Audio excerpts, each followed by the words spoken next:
Herkese merhaba, kanalıma hoş geldiniz. Bugün biraz büyük ebatta bir tavşan öreceğiz. Ben size ölçülerini vereceğim. Onun için gerekli malzemem bu sefer Madame Cotton ören bayanın beyaz ipine ihtiyacımız var. Bu ip çok güzel bir ip. Yaptığınız ürün büyük oluyor. Yani ip çok ince bir ip değil ama dokusu çok güzel. Elbisesi için ben sarı tonda şöyle canlı bir sarı kullanacağım. Bu da Alize Cotton Gold. Yine gözlüğe ihtiyacımız var. Siyah göz kullanacağım. 14 milim 16 milim olur. Göze ihtiyacım var. İçerisine doldurmak için elyaf'a ihtiyacım var. 2-2,5 arası elinize göre de 2 az olur da 2,5-3 olabilir. Bu çünkü biraz daha kalın bir ip, o yüzden. Tığa ihtiyacım var. Hep birlikte yapımına başlayalım. Tavşanın başıyla başlıyoruz. Ayrıyeten böyle renkli bir ip temin edin. Sıra başlarınızı ayırmak için. Sihirli halka yapıyorum. Daire şeklinde kıvırıp tığımı içerisinden sokuyordum. Parmağıma doladığım ipi de dairenin içerisinden geçirip bir sık iğne ile sabitliyorum. Bunun içerisine 6 adet sık iğne ile dolduracağız şimdi. 1 2 3 4 5 6. Kapattım sıramı. Döndüm. İlk sık iğneye kaydırma yapıp birinci sıramı oluşturdum. İşaret ipimizi hemen koyuyoruz araya. İkinci sırada bütün sık iğnelerin hepsine çift batıyorum. 6 tane yapmış olduğum sık iğnenin hepsine çift batıyorum tek tek. Bir ilk sık iğneye çift, ikinciye çift, aynı yere 2 kere batıyorum. 12 adet sık iğne olacak ikinci sıramın sonunda.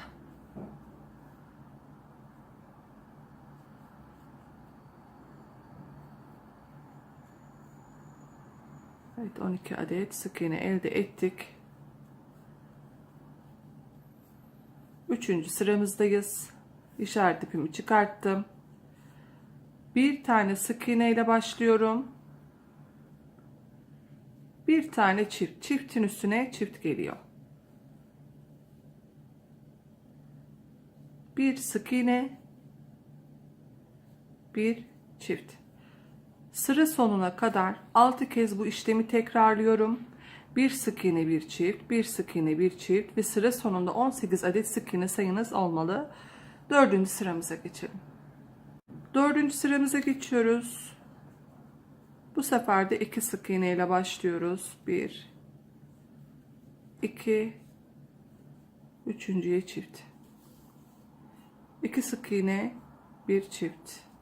2 sık iğne, bir çift şeklinde sıra sonuna kadar gidiyorum yine. 24 adette sıra sonunda sık iğne sayım kalacak. 2 sık iğne bir çift, 2 sık iğne bir çift, 6 kez tekrarlıyorum. Şimdi arkadaşlar, ben bu videoda çok uzun sürmemesi için hep yaptığımız sistem aynı. Yani 6 sıkla başladım bu başta. İkinci sırayı çift yaptım. Üçüncü sırada bir tek bir çift. Dördüncü sırada da 2 tek bir çift yaptım. Şimdi bu yöntemle 9 tek bir çifte kadar devam edeceğim. 11. sırama denk gelecek. 3 tek bir çift, 4 tek bir çift, 5 tek bir çift, bu şekilde 9 tek bir çift olana kadar 11. sıram olacak. 66 tane de sık iğnem olacak. Devam edeceğim. Ben şimdi size yazı şeklinde de atacağım bunu. 9 tek bir çifte kadar arttıracağım. Daha sonraki işlemi de göstereceğim.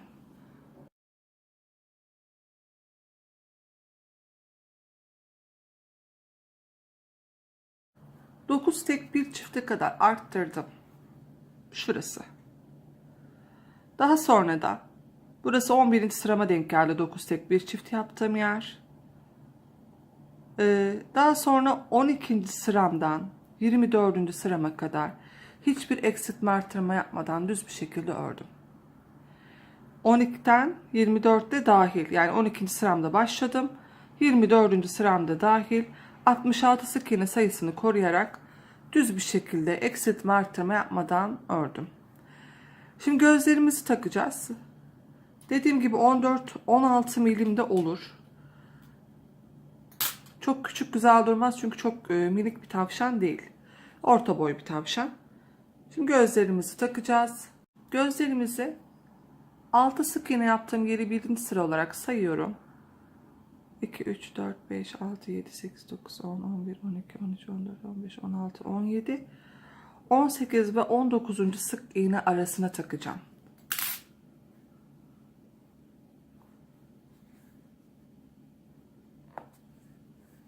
Yine aynı hizada diğer gözü takıyorum. Arada 8 sık iğne kalacak şekilde takacağım.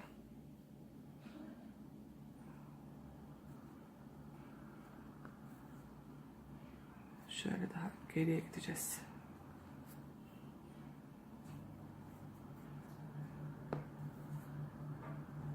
Üç, 6, tam 8 sık iğne kaldı. Arada 8 sık iğne olacak. Daha yakın istiyorsanız bir tık getirebilirsiniz ama bu tam ideal oluyor. Vidalayalım gözlerimizi.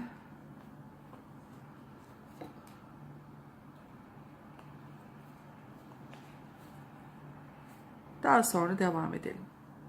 Gözlerimizi taktık. Arada 7 sık iğne, 8 sık iğneye kadar, 7 ya da 8. 7 de biraz daha yakın olur. Bırakalım. Şimdi 25. sıramızdayız. 25. sıramızda işaret ipimizi koyduk araya. Bir sık iğne örmüşüm ben. 9 sık iğne yapıyoruz. 3, 5, 6, 7, 8, 9 sık iğne yaptım. Yanına eksiltme yapıyorum bir tane. Yine 9 sık iğne. 1, 2,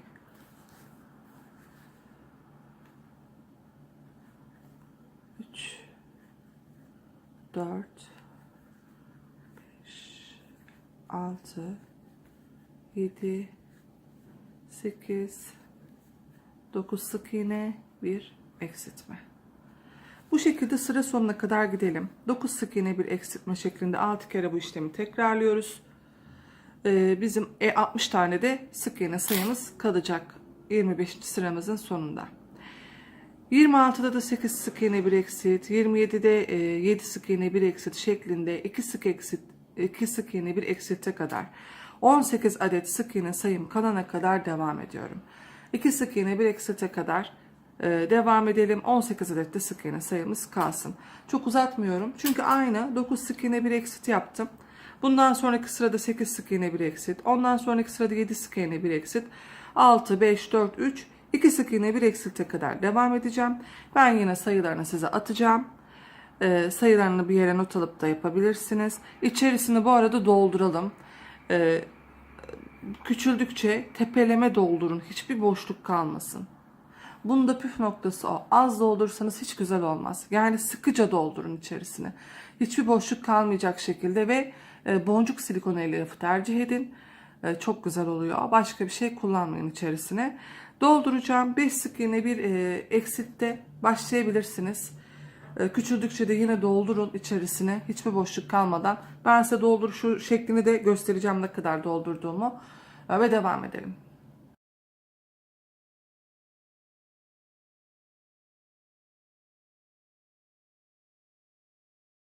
Kafamız bitti. 2 sık bir eksilte kadar eksilttik. İçerisini doldurmanız çok önemli. Çok tepeleme, tuttuğunuzda boşluk kalmayacak şekilde doldurun. O zaman güzel olur. Bunun püf noktası söylediğim gibi hep bu şekilde. İyice dolduruyoruz, sıkıca. Yoksa yaptığınız çalışmalar güzel olmaz. İyice sıkıca doldurdum. Şöyle elimle hep boşluklara bakarak dolduruyorum.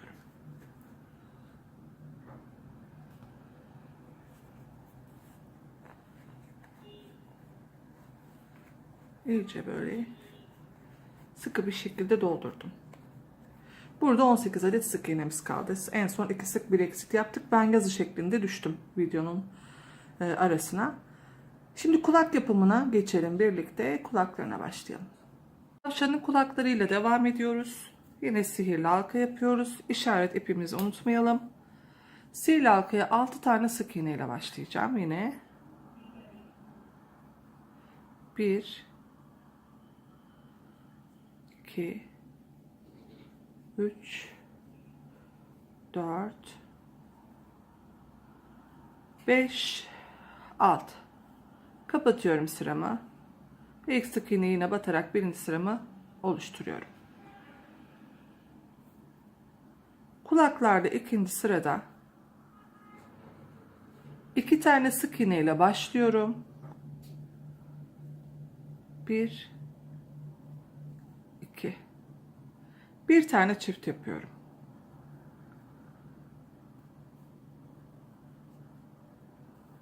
Yine 2 sık iğne.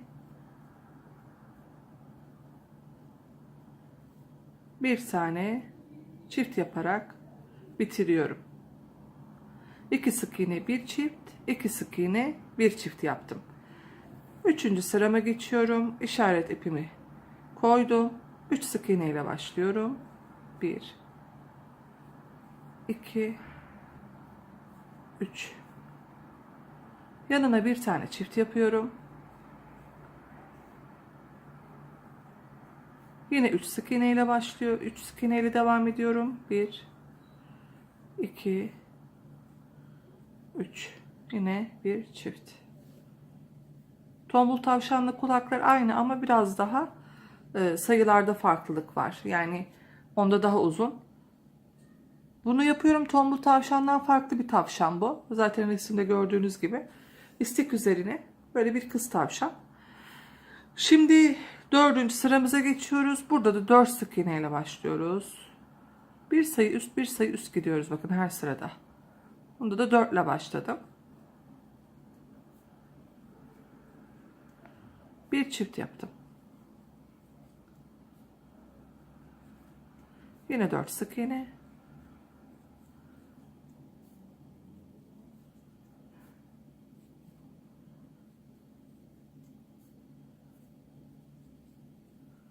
Bir çift.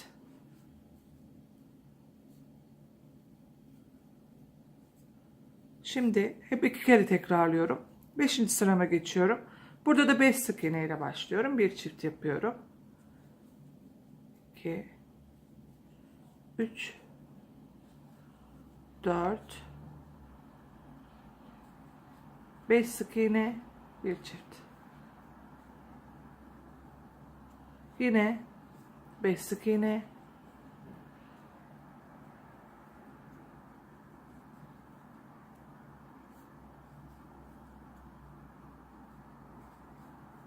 Bir çift.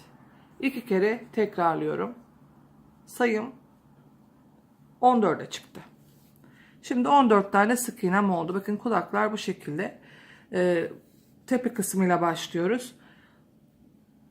Formül sistem bu şekilde ilerliyor. Yani 2 kere tekrarlamayla hep bir üst sayıya çıkıyoruz her sırada. 6 sık iğne ile başladık. 2 sık bir çift 2 kere yaptık 8. Yani 2 kere bunu işlemi tekrarlamış olduk. 3. sırada 3 sık iğne bir çift 10 sayısına ulaştık. Sayılarımız da 2 2 ilerliyor. Bakın sıra sayılarımız. 4. sırada 4 sık bir çift yaptık. 12 adet sık iğnemiz oldu. En son 5 sık bir çiftle 14 sayısına ulaştık. Bu işlemi 11 sık bir çifte kadar sayımız 26 sık iğne olacak. Devam edelim. 11 sık bir çifte kadar bu şekilde ilerleyelim. 11. sıramız oluyor. Orada daha sonra 12. sıramıza geçeceğiz. Şimdi 11 sık bir çifte kadar 11. sıramız 26 sık iğne sayımız olacak. Yine yazı şeklinde atıyorum yan tarafa. Bu şekilde ilerleyelim. 11 sık bir çifte kadar arttırdım. Şimdi 12. sırama geçiyorum. 12. sıramdan 18. sırama kadar eksiltme artırma yapmadan düz bir şekilde öreceğim. 12'den 18'de dahil 26 sık iğne sayımızı koruyacağız.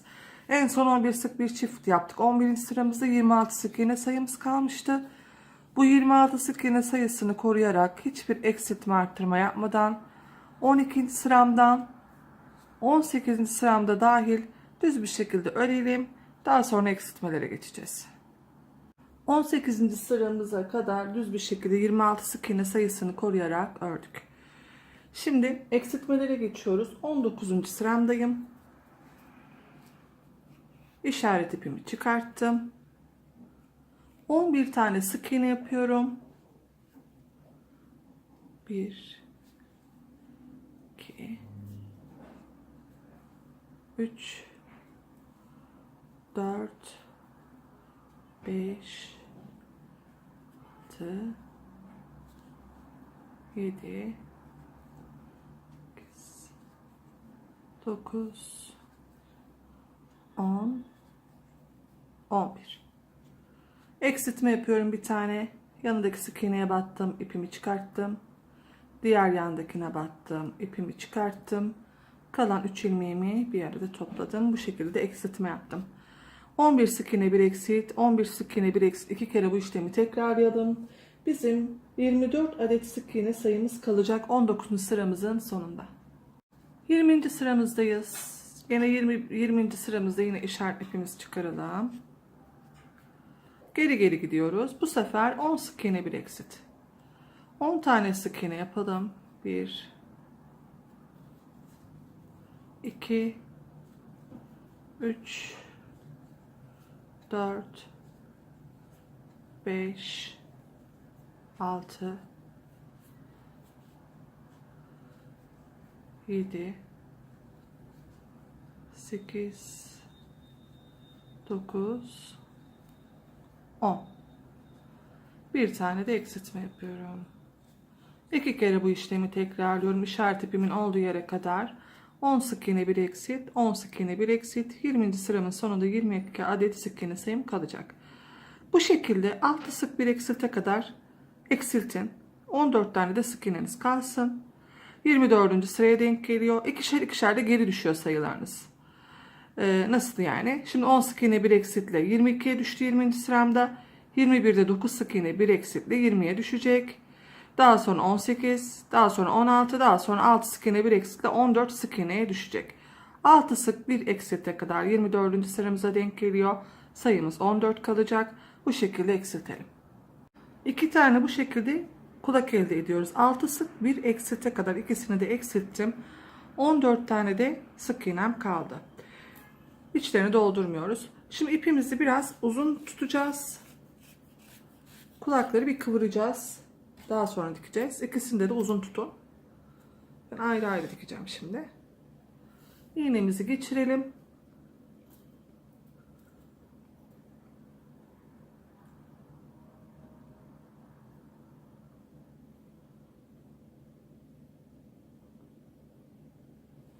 Evet. Önce şu görüntüyü düzeltiyoruz. Yandaki sık iğneye içten battım iğnemi. Şöyle çektirdiğimde şu şekilde bakın şöyle çekiyorum. Burası daha düzeliyor. Daha sonra bu ipimi yanda kalacak şekilde bırakıyorum. Şöyle düzeltiyorum. İkiye katlıyorum. Diğer taraftan da şöyle bir tutturuyorum. Yani şu kulak şu şekilde. Şurayı birkaç şöyle iğne ip yardımıyla dikiyorum. Şu aradaki şu boşluğu da kapatın.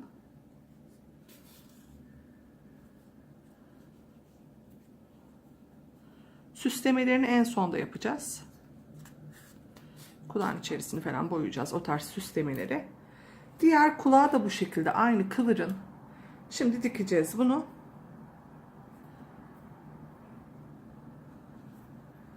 Dikerken de bakın şu 6 tane sık iğne yaptığım yer onun şöyle çaprazını öne doğru kalacak. Şöyle göstereyim. İki kulağı tuttuğunuzda gözlerle aynı hizaya denk gelecek. Ne çok önde ne çok geride. Bu 6 tane sihirli halkayla başladığımız yerin biraz 2 sık iğne kadar önünden dikeceğiz. Bu gözle aynı hizaya gelsin. Biraz hatta hafif şöyle ortaya doğru kayabilirsiniz. Buraya şimdi şöyle kontrollü Dikerken kulağın ucundan burayı iğneleyebilirsiniz. Biraz kulak uzun olduğu için zorlanırsanız iğneleyerek de dikebilirsiniz. Bakın en ucundan tuttum. Denk gelen yerine başın battım. İleriden çıkarttım. Daha rahat dikebilmek için yapıyorum. Yine kontrollü bir şekilde şöyle tutarak nereden çıktıysam aynı yerin dibinden tekrar batıyorum. Tekrar kulağın dikeceğim yerine geliyorum. Yine ben böyle doğaçlama dikiyorum bu sefer. Yani sırasıyla değil de böyle her yerinden batarak. Yine kulağın ucuna. Yine herhangi bir yerden çıktım.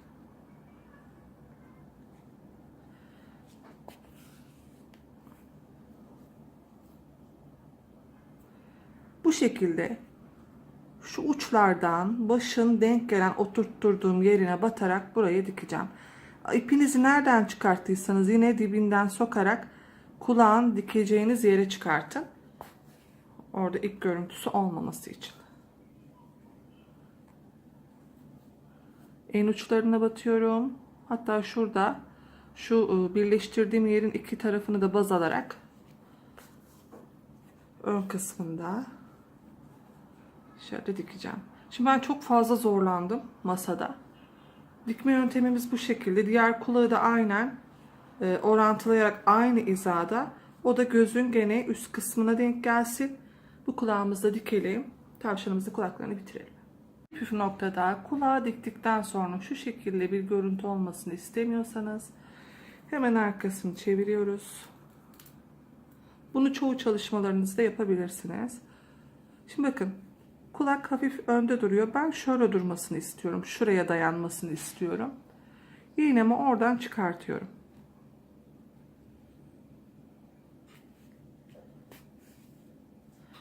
Çıkarttım. Şu ilk gördüğüm ikinci sıradaki şuradaki sık iğneye şöyle kulağa geçirdim iğnemi. Hafif çektirdim. Geriye doğru. Çektirdiğim yerin dibine de batarak bunu birkaç kere de tekrarlayabilirsiniz bu işlemi. Daha sonra düğümünüzü atın. Şöyle iyice sıkıca çekelim. Kulak daha muntazam olur. Öne geçmez. Yani öne doğru akmaz. Bunu yapabilirsiniz. Birkaç tane şuradan tutturup geriye doğru şöyle alabilirsiniz. Çok değil. Şöyle kontrollü şekilde dediğim gibi yapabilirsiniz. Kulaklarımızı diktik. Dediğim gibi benim o yaptığım yöntemi gösterirseniz tabii muhakkak oynar kulak ama daha muntazam olur. Yani yaptığınızda bakın kulak gene hiçbir şekilde düşmez.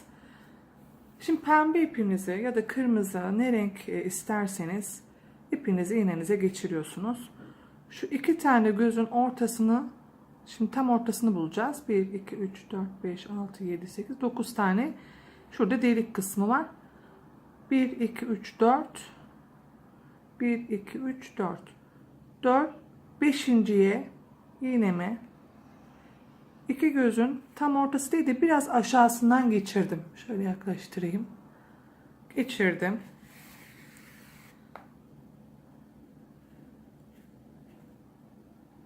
Şimdi buradan bakın 3 sık iğne kadar aşağı iniyorum. Ama bu çizgimin düzgün olduğundan emin olun. Şöyle bakıyorum tam ortada kalsın. 3 çizgi kadar aşağı inip şu çıkarttığım yerin hemen bir yanından tekrar ipimi çıkarttım. Tekrar şu ortadan battım. Bu sefer diğer uçtan çıkarttım. Diğer yanından. Şöyle ortalayalım. Yine ortaya battım. Şimdi şu arada kalan boşlukları dolduracağım. Bakın şurayı ve şurayı.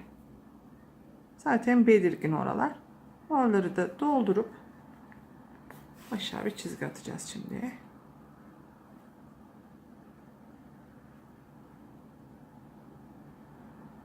Buraya da yaptım. Yine 3 çizgi kadar aşağı bakın indim. 3 sık iğne kadar. İpimi de şöyle ortalayalım. Bunları düzeltebilirsiniz elinizle yaparken. Buradan da yine en uç kısmı şuraya batıyorum. Batıyorum. Yine şu üstten çizgimin olduğu yerin dibinin üstünden battım.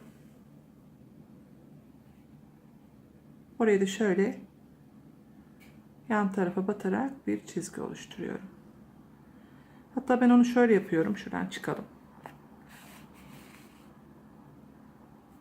Bunu yaptıktan sonra bir de tekrar buradan alıp bu kısımdan bir daha çizgi atıyorum. Daha düzgün oluyor.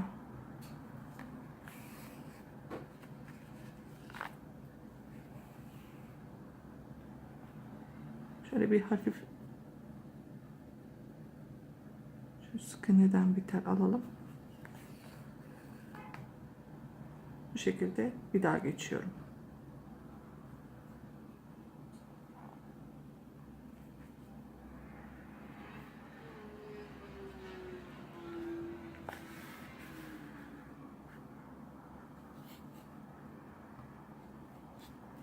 Bu şekilde burnunu ve ağzını da işledik. İpimizi düğüm yapıp sıkıca aynı yerin dibinden tekrar batıyorum. İleriden çıkartıp ipimi dibinden şöyle çektirdiğim zaman bir daha gözükmez. Şöyle bu şekilde oldu. Daha farklı bir yöntem varsa bildiğiniz uygulayabilirsiniz. Gülen bir yüz de yapabilirsiniz. Ya da şu burnu daha geniş de işleyebilirsiniz. Hatta ben yapıp size göstereyim. Biraz daha geniş olabilir burun. Daha sonra kol yapımına geçelim. Demin size işleme yöntemini gösterdim ama daha da genişletebilirsiniz burnu. O da bu şekilde oluyor bakın. İlk yöntemle bu daha sevimli duruyor sanki. O zaman da birer sık iğne daha şöyle çizgilerinizi genişleteceksiniz. Ama yöntem aynı o şekilde. Şimdi kollar dedim ama şu siyah iple bir kirpiklerimizi işleyelim. Ben etamin ipi kullanıyorum.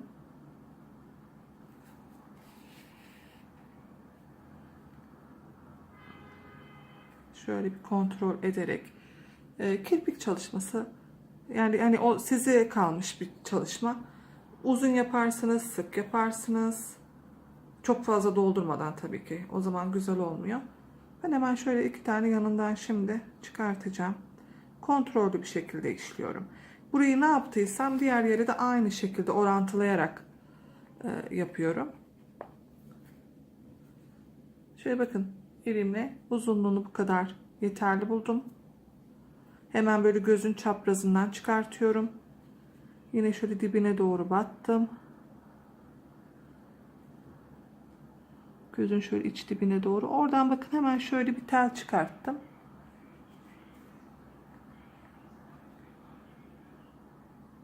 Şöyle. Güzel çektim. Yine buradan da yukarı doğru çıkıyorum. Ve herhangi bir yerden yine ipimi çıkarttım. Ben bu şekilde işliyorum. Diğer tarafa da aynı şekilde gözümüzü yapalım. Kolları sonra geçelim. Kirpiklerimizi de işledik. Şimdi sıra geldi kol yapımına. Kol yapımıyla bu bölümü bitireceğiz. İkinci bölüme geçeceğiz. Çok basit kol yapımı. Kısaca anlatacağım. Yine sihirli halka yaptım. 6 adet sık iğne ile dolduruyorum. 1 2 3 4 5 6. Kapatıyorum sıramı. İlk sık iğne ile kaydırma yapıyorum. İşaret ipimi koyuyorum. İkinci sırada bütün sık iğneleri çift batıyoruz. 12 sayısına ulaşacağız.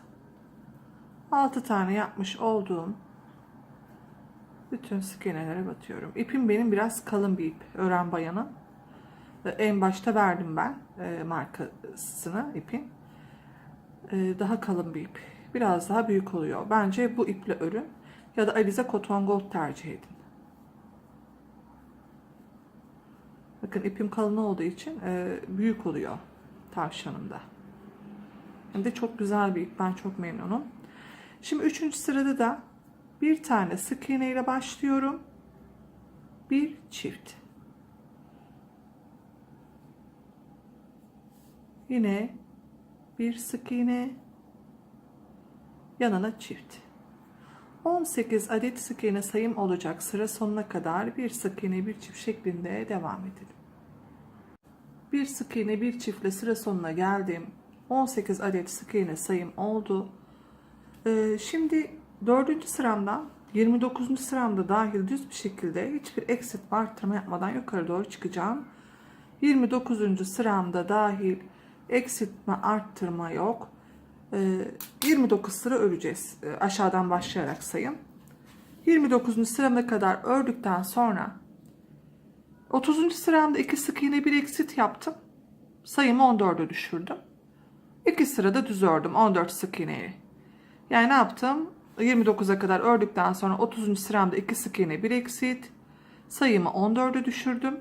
2 sırada düz ördüm. Bu kadar. Doldururken de içerisini yaptıkça doldurun.